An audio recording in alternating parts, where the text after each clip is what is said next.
Alerte coronavirus. Attention, attention, le coronavirus se transmet très facilement et fait des ravages. Pour l'éviter, le port du masque de protection est obligatoire en tout lieu. Dans l'administration publique ou privée, dans les réunions, les rencontres, dans les marchés, les magasins, les boutiques et lors des déplacements, le port du masque est obligatoire. Même dans les lieux privés, dès lors que l'on n'est pas seul, le masque doit être le fidèle compagnon. Mais attention, le port de masque de protection ne dispense nullement d'appliquer les autres mesures de prévention, notamment le lavage des mains à l'eau et au savon et l'observance de la distance de sécurité sanitaire d'au moins 1 mètre entre personnes. Enfin, s'abstenir de porter des gants en vue du lavage régulier des mains à l'eau et au savon ou de l'application de gel hydroalcoolique. Pour tout savoir sur l'épidémie du coronavirus au Bénin, rendez-vous sur le site web www.gouv.bj/coronavirus. Ceci est un message du gouvernement de la République du Bénin. Bonjour à tous, dans l'actualité ce 13h, lancement de la construction de pistes et d'ouvrages dans le cadre du programme d'urgence de construction d'ouvrages d'art et des travaux d'entretien périodiques. Plusieurs chantiers ont été visités à l'occasion par le ministre des Infrastructures. À suivre les images. Célébration des femmes entrepreneurs, le réseau AWEB Bénin est au cœur de cette initiative. C'est à travers un projet financé par l'État américain. Il vise à renforcer l'autonomisation de la femme. Et puis le carnaval international de Ouida, un condensé des couleurs culturelles du Bénin et de l'Afrique pour annoncer son avènement. En 2021, une conférence de presse grand format est organisée. Vous entendrez les initiateurs. Bienvenue si vous nous rejoignez. Le ministre des Infrastructures et des Transports, Hervé Heromé a procédé dans la journée du samedi 19 décembre au lancement de la construction de pistes et d'ouvrages dans le cadre du programme d'urgence de construction d'ouvrages d'art et des travaux d'entretien périodique. Plusieurs chantiers ont été visités ce même jour. Marcel Arrossi nous fait le point. Nous avons prévu la construction de 34 ouvrages hydrauliques de différentes sessions. Le directeur général des infrastructures est au milieu des populations d'Alédio à Basila. La piste de près de 20 km qui relie cette commune à celle de Waké va connaître sa construction. Avec 17 910 mètres cubes de remblai en matériaux latéritiques, 34 dallots de diverses sections, 2190 mètres linéaires de caniveaux et d'autres dispositifs de sécurité routière. Mais je me dois ici, puisque nous sommes dans le département de la Donga, rappeler les ouvrages déjà réalisés ou en cours de réalisation. Ainsi, 22 ouvrages hydrauliques sur les axes Basila, Kikele, Warimaro, Uberu et Pédessoulou, Oulam, au titre du projet de construction d'ouvrages de franchissement dans le département de la Takora et de la Donga sont achevés. Il s'agit d'ouvrages achevés. Je voudrais simplement, fort de ce que je sais de la population de Basila, je voudrais vous demander de soutenir l'entreprise qui sera en charge des travaux pour que ces travaux soient réalisés dans de bonnes conditions de qualité et de délai. La population d'Alédio est prête à accompagner ce travail parce que c'est de ça qu'il est question aujourd'hui. C'est un engagement que nous prenons parce que la qualité qui sera de mise dans ce projet à travers les intentions du chef de l'État ne seront pas trahies ici. Ici, en procédant au lancement de ces ouvrages, c'est aussi le programme d'entretien périodique inscrit au programme d'action du gouvernement qui démarre. Le gouvernement a à cœur le maintien et la modernisation du réseau routier. D'Alédio, la délégation est accueillie à Gobada. La traversée de la voie, le Gozoké-Gobada relève encore du parcours d'un vrai combattant. Ce dur parcours va bientôt être du passé. Il y a désormais De quoi se réjouir. À la suite de Da Dioha, qui a été le premier constructeur de cette route, l'honorable Agua, qui avait déjà travaillé sur la même route, le gouvernement maintenant, pour une première fois, peut construire cette route aux normes et aux standards internationaux en la matière. Ce même jour, la délégation qui s'est renforcée en cours de chemin marque un arrêt à Betekoukou sur ce pont de plus de 120 mètres linéaires en construction avec une voie d'accès de plus d'1 kilomètre. Occasion de lancer les travaux d'entretien de l'axe Paouyan-Soklobo-Minifi à Gouagon. Santé, lancement officiel de la semaine de survie de la mère et de l'enfant. Objectif, réduire le taux de mortalité de ces deux êtres pendant l'accouchement.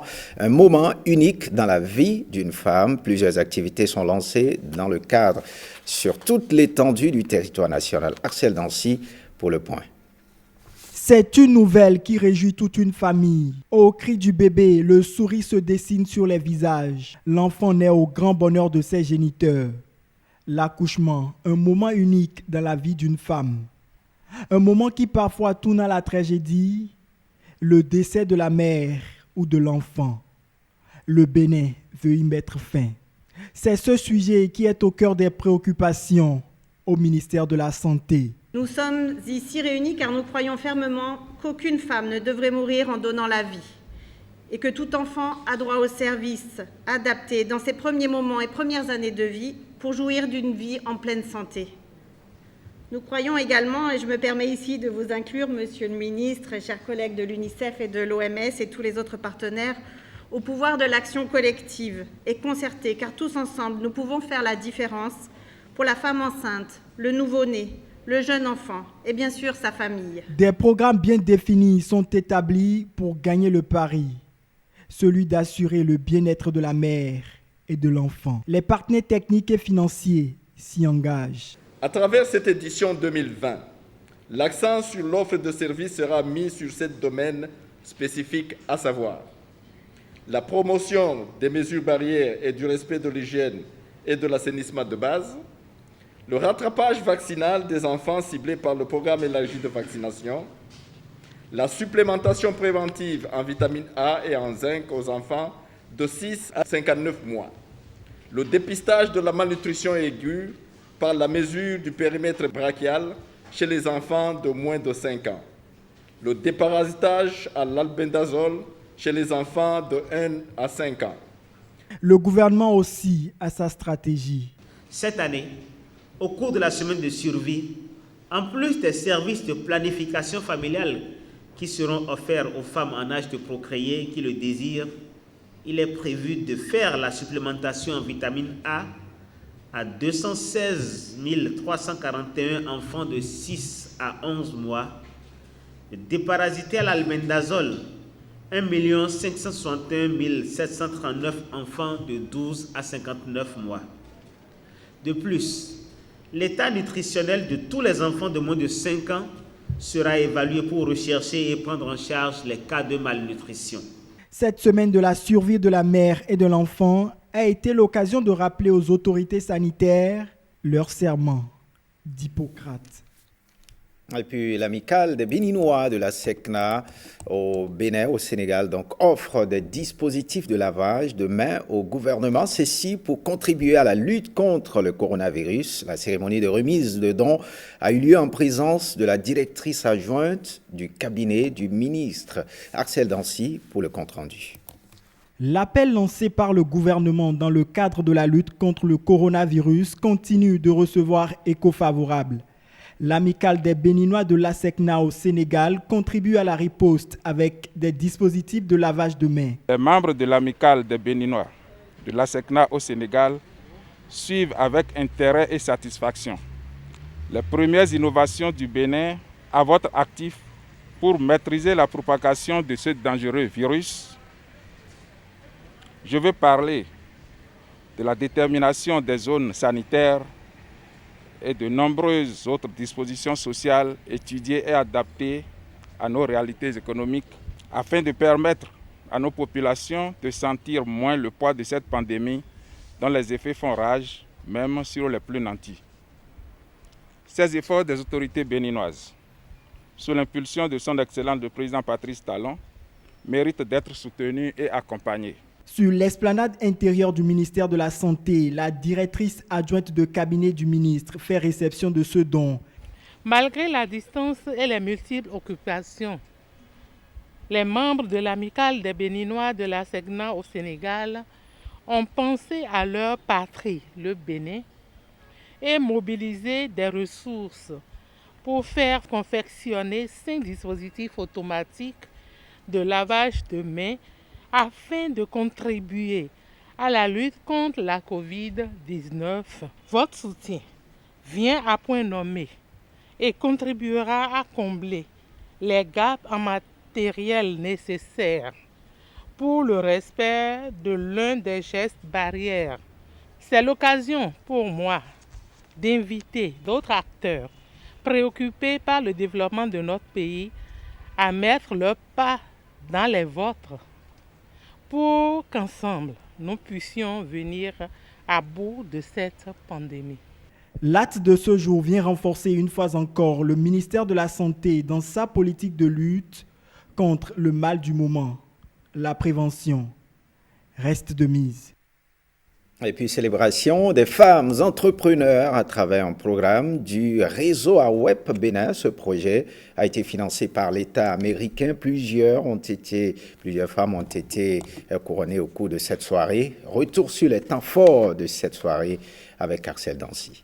Plus qu'un simple rendez-vous festif pour ces hommes et femmes, cette soirée de récompense s'impose davantage comme marque de reconnaissance des valeurs incarnées par les femmes entrepreneurs. Le réseau AWEP Bénin célèbre ici le leadership féminin à travers un programme dénommé Awe Grow Up 2020. Un programme qui a commencé, comme je l'avais dit tantôt, depuis près de 3 mois, où 120 femmes entrepreneurs ou porteuses d'idées ont été sélectionnées dans 6 départements, à savoir Porto-Novo, Calavi, Dassazoumé, Kandi, Parakou et Natitengu, pour suivre une formation en ligne pour élaborer leur business plan et une formation qui leur a permis aussi d'acquérir de nouvelles connaissances. 12 femmes entrepreneurs présenteront leur projet d'entreprise. 3 seront sélectionnées et accompagnées dans la mise en œuvre de leur programme. Mais au final, c'est à elles, Mylène Kendi, que revient le premier prix. Je suis très honorée, je suis fière de faire la fierté de beaucoup de personnes et surtout celle de ma mentor Émilie Sama. Donc ce n'est que le début, c'est juste un prix, mais ça a beaucoup d'impact et ça va nous permettre d'impacter également les acteurs du secteur maraîcher dans l'Atlantique littoral. Je suis très impressionnée par le résultat issu du travail que toutes les femmes AWEP ensemble avons effectué avec rigueur et abnégation. Et c'est un honneur pour moi ce soir de voir que ce que nous avons abattu comme travail a porté des fruits. Cette célébration des femmes entrepreneurs n'aurait eu tout son éclat sans l'accompagnement de l'ambassade des États-Unis près le Bénin et du parrain donnant Jean-Claude Oussou. Le monde change tout le temps, n'est-ce pas? Des défis inattendus surgissent, comme la pandémie, et nous, en tant d'êtres humains, devons nous adapter. Restez en contact avec vos mentors et soyez prêtes pour apporter des modifications à votre stratégie. Qui dans cette salle peut me dire qu'on peut avoir un développement harmonieux, cohérent et durable sans la mère de l'homme, sans la femme? Il est temps qu'on arrête de mettre tout sur la culture et que chacun de nous mette son énergie, mette sa volonté, mette sa détermination pour changer les choses. Le cœur à la fête, la tête emplie d'ambition, ces entrepreneurs ont concilié moments festifs et discussions autour de la thématique, recherche de financement et mise en œuvre entrepreneuriale. Voyons à présent cette remise de bourses et de secours national à 83 personnes vulnérables dans le département du Littoral. Près de 6 millions de francs CFA ont été distribués gratuitement par le gouvernement béninois par l'entremise du ministère en charge des Affaires sociales, un projet annuel d'aide aux couches vulnérables à la cérémonie de Cotonou le jeudi 17 décembre 2020. Patrick Diossou et Simon Villon y étaient. Regardez. Vraiment, cela me rend très heureuse. Heureuse comme les 82 autres personnes vulnérables, toutes catégories confondues, venues des 13 arrondissements de la commune de Cotonou. Des personnes bien heureuses de recevoir chacune une enveloppe financière dans le cadre du projet baptisé Bourse de secours nationaux. La direction départementale des affaires sociales et de la microfinance du littoral vous remercie d'avoir cru à nos différents services que sont les centres de promotion sociale du littoral, les services sociaux spécialisés et les services de la direction départementale. Le projet vise à assister des personnes identifiées comme vulnérables. Après avoir constitué des dossiers au niveau des centres de promotion sociale, les dossiers ont été étudiés à la mairie de Cotonou. L'étape de l'étude des dossiers au niveau du département et présidée par M. le préfet a été également validée. Cette année, nous avons 83 bénéficiaires pour un montant de 5 524 700 francs, contre 4 790 100 francs CFA et 71 requérants l'année dernière. Je remercie une fois de plus le ministère des Affaires sociales par l'entremise du maire de la ville de Cotonou. Chaque année, en plus des autres actions sociales, le gouvernement prévoit au budget national, à travers le budget du ministère des Affaires sociales et de la microfinance, des ressources pour venir en assistance aux couches vulnérables. En 2020, 71 487 000 francs CFA sont prévus pour cette action et sont répartis dans tous les 12 départements que compte notre pays, le Bénin. Cet important appui constitue un ouf de soulagement pour les bénéficiaires qui en ont remercié de tout cœur le gouvernement du nouveau départ. Nous remercions infiniment le chef de l'État qui ne cesse de penser aux populations qui lui demandent de l'aide. Le message des bénéficiaires est donc bien clair. La porte du social semble bien ouverte au Bénin. Et la ferveur de la fête qui commence à monter pour la fête de la Noël, donc et celle de fin d'année, la Fondation Paul Darboux s'est proposée de partager la joie de vivre avec les enfants, notamment ceux déshérités. Et pour démarrer, les orphelins de l'ONG Moreb sont les premiers bénéficiaires. Ils étaient réunis ce samedi 19 décembre 2020 au siège de la Fondation. Marcella Rossi nous en dit plus. Je suis très heureux de recevoir un cadeau avant Noël. La fête de Noël, anticipée à la Fondation Paul Darboux. À l'honneur, les enfants de l'orphelinat Mérobe, soutenus par d'autres invités. Du chant, de la danse, des cadeaux, une récréation surprise pour la plupart. Je suis très heureuse aujourd'hui parce que c'est pas à chaque fois qu'on sort. Parfois on fait ça à la maison. Bon, cette année, comme on nous a invités, j'ai été tellement surprise aussi. Je ne m'attendais pas du tout à venir ici, mais avec ce qu'on a vu aussi, on est très contents et on est très heureux aussi.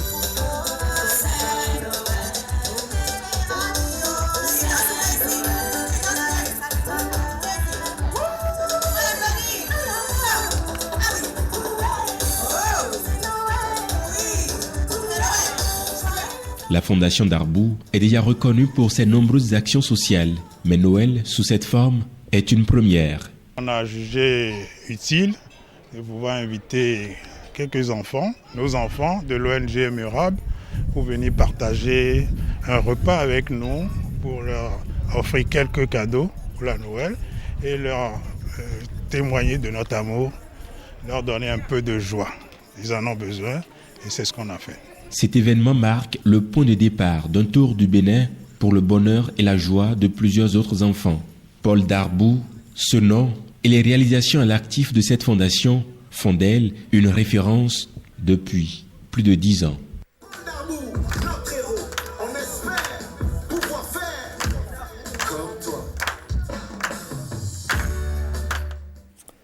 Un mot de littérature, lancement solennel d'un ouvrage collectif à la médiathèque de la diaspora à Cotonou, Regard croisé sur le coronavirus. Le vécu de 20 acteurs a été officiellement présenté au monde littéraire le vendredi 18 décembre 2020 à cette cérémonie. Patrick Diossou et Michel Egwe. Une couronne bleuâtre sur un fond blanchâtre. Voilà l'image impériale de la couverture de cette œuvre livresque au titre royal.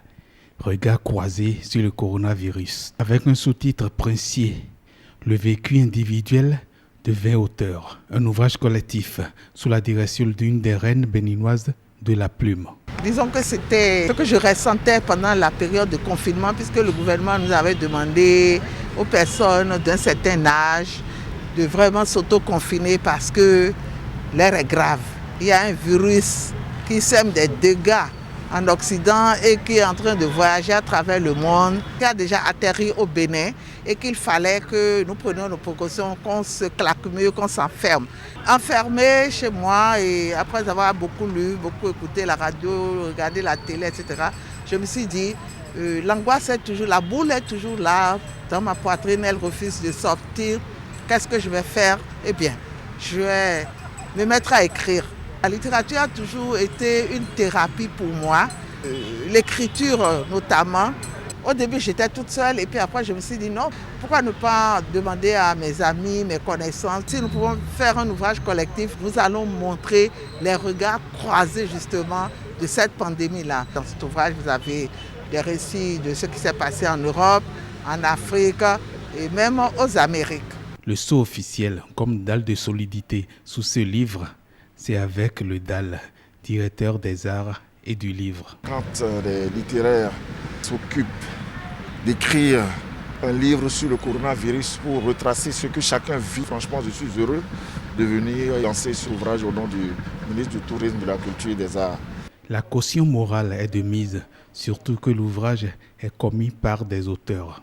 Tous ne sont pas écrivains. Il y en a qui n'ont même jamais publié un ouvrage. Des 20 auteurs, 13 sont béninois. 13 béninois. Les femmes sont majoritaires aujourd'hui, les femmes sont à l'honneur, c'est positif. Positive, Adélaïde Fassino-Alagbada porte bien la couronne, Adé en Yoruba, comme présidente de Plume Amazon, une association des femmes écrivaines du Bénin. Amène Toudonou à sa maison d'édition Venise d'Ébène, c'est elle qui nous a aidé à publier l'ouvrage. Et les livres sont chez elle, chez moi. Et dans les grandes librairies du Bénin, chaque lecteur pourra rencontrer et emporter son exemplaire des regards croisés sur le coronavirus. Marqué à présent un arrêt à Ouida, conçu pour être un grand événement de rue, une manifestation publique et une fête populaire qui rassemble les peuples et les communautés, mais qui ne ressemble à aucun autre carnaval culturel. Le carnaval international de Ouida sera un condensé de couleurs culturelles du Bénin et de l'Afrique à travers un mixage harmonieux et un mariage harmonique des traditions et créations artistiques et artisanales. Pour annoncer son événement en 2021, voici une conférence de presse grand format qui a permis de mettre les petits plats dans les grands. Patrick Diossou et Michel Egwe nous en disent plus. Regardez.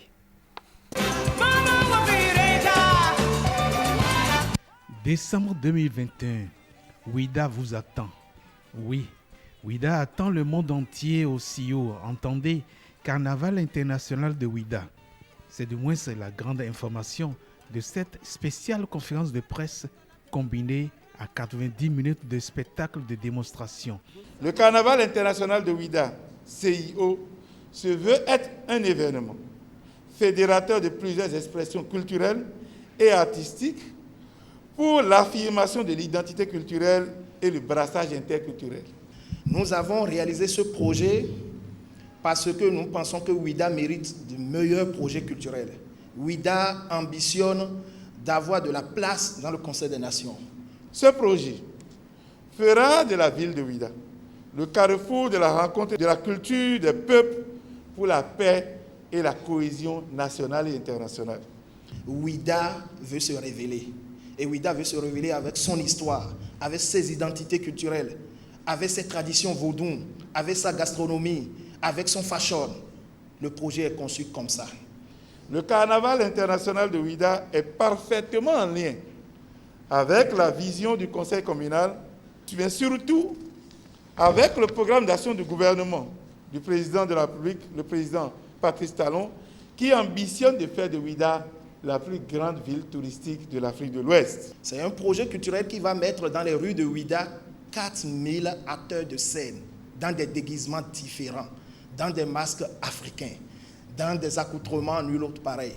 Je voudrais donc, du haut de cette tribune, solliciter l'attention particulière du gouvernement de notre président, le président Patrice Talon, à porter ce projet avec nous afin de lui assurer un franc succès dès la première édition qui aura lieu en décembre 2021. Du haut de cette tribune, nous demandons au gouvernement du président de la République de porter ce projet avec nous. Enchaînement de troupes de ballets et de groupes folkloriques.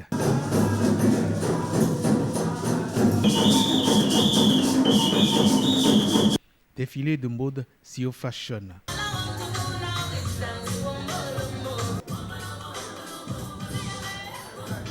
Dévoilement du masque python, symbole de Ouidah.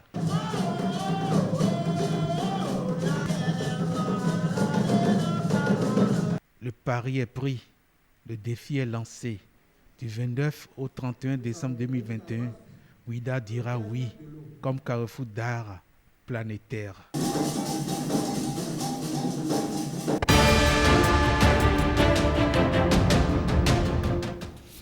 L'actualité internationale, c'est bien la distribution du vaccin pour lutter contre la propagation du nouveau coronavirus. Pendant ce temps, en Angleterre, les Londoniens donc réagissent au durcissement des restrictions pendant la période des fêtes. Suivez la compilation de l'actualité hors du Bénin avec Robert Coupin-Idor. Les premières doses du vaccin anti-Covid du laboratoire Moderna commencent à être acheminées vers divers points des États-Unis, explique le général Gustave Perna, responsable de l'opération Warp Speed pour le gouvernement américain. La nuit dernière, la FDA, Agence américaine des médicaments, a accordé une autorisation d'utilisation d'urgence à Moderna. Et, chère Amérique, nous sommes prêts à distribuer ce vaccin, tout comme nous l'avons fait la semaine dernière avec Pfizer. Nous sommes prêts. Alors, quelle est notre stratégie? La distribution du vaccin de Moderna a déjà commencé. Les Londoniens ne pourront pas rencontrer de personnes extérieures à leur foyer le jour de Noël en raison des nouvelles restrictions annoncées par le Premier ministre britannique Boris Johnson. À partir de dimanche, tous les magasins non essentiels devront fermer, les gens devront rester chez eux et les rencontres à l'extérieur ainsi que les voyages, y compris internationaux, sont interdits. Je pense que c'est la bonne chose à faire pour le moment. Avec l'arrivée de la nouvelle souche, vous savez, qui arrive dans la région, cela peut être assez grave. Nous ne voulons pas accabler le service national de santé, car si cela arrivait, comment pouvons-nous traiter efficacement tous ceux qui seront en contact avec cette nouvelle souche? C'est un moment où les gens se réunissent et c'est un moment où les gens font la fête. Mais malheureusement, nous sommes dans une situation où nous devons maintenir la sécurité. La sécurité pour nous-mêmes, la sécurité pour les autres aussi. Nous devons sauver le service national de santé. Des sapins et des décorations de Noël sont en vente dans une boutique de cadeaux à Riyad, en Arabie Saoudite, signe d'une évolution dans un pays ultra-conservateur qui interdit encore toute pratique religieuse non musulmane. Les ornements très rarement proposés publiquement ont fait leur apparition dans la capitale saoudienne où les restrictions sociales tombent peu à peu depuis que le prince héritier Mohammed Ben Salman a promis de promouvoir un islam ouvert et modéré.